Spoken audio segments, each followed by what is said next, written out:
When Olivia Bennet was handed her termination letter, her hands shook. The paper felt heavier than it should have, heavier than the rent she couldn't pay, the grocery list she couldn't afford, and the tears she couldn't shed in front of her son. All she did was help someone. That was her only mistake. She didn't know that the stranger she had helped that morning, a quiet man with unkempt hair and worn shoes, was not just anyone. Before we continue, if you believe in kindness, second chances, and the power of compassion, make sure to like, comment, share, and subscribe to Dramaway, and tell us in the comments from which city or country you're watching. He was Julian Harper, the elusive billionaire CEO of the company she worked for, disguised as an ordinary customer to observe how employees treated people. While everyone else ignored him, Olivia stopped, smiled, and offered kindness she could barely afford. Now, sitting in her dimly lit apartment, clutching the letter that ended her only job, Olivia whispered, "How do I tell Noah I lost it again?" But before she could even figure out how to start over, a sleek black car pulled up outside. A man stepped out, the same stranger she helped that morning, holding something that would change her life forever. Olivia Bennet was 30, a single mother working 2 jobs just to keep her small apartment running.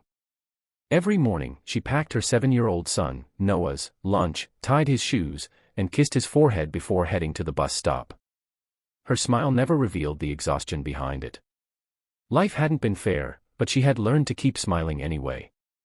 She worked as a cashier at Westfield Mart, a bustling supermarket chain that prided itself on service with a smile. Her supervisor, Karen Mitchell, didn't believe in smiles unless they led to profit. No time for distractions.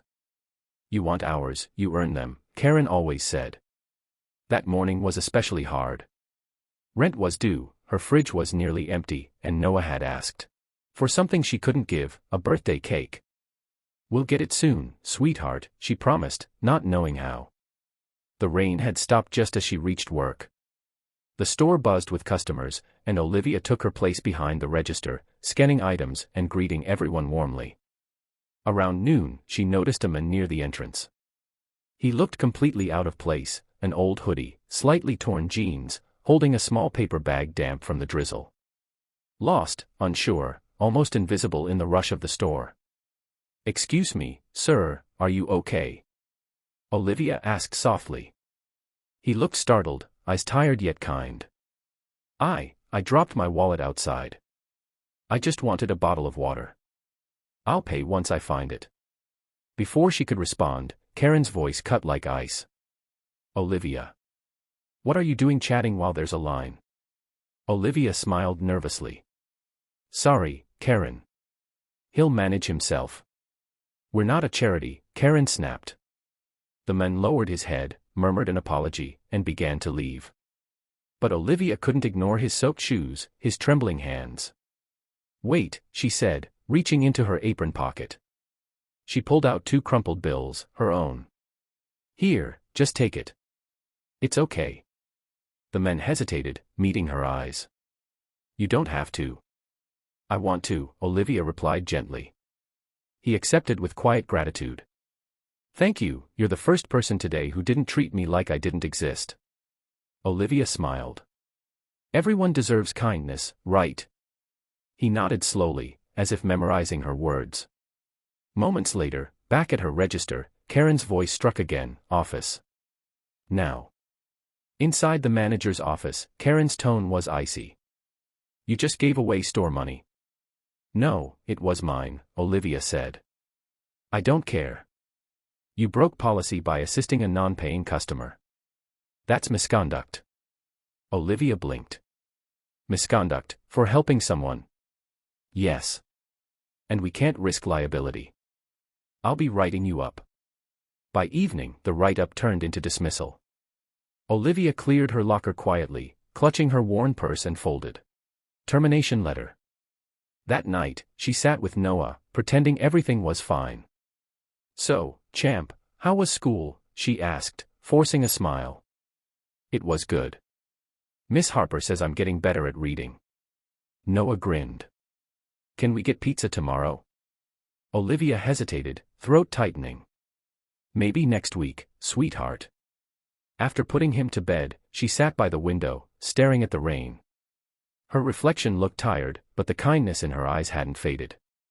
Across town, in a high-rise penthouse, Julian Harper removed his hoodie and jeans, placing them neatly on the couch. His assistant, Liam, looked puzzled. "Sir, you actually went through with the undercover visit?"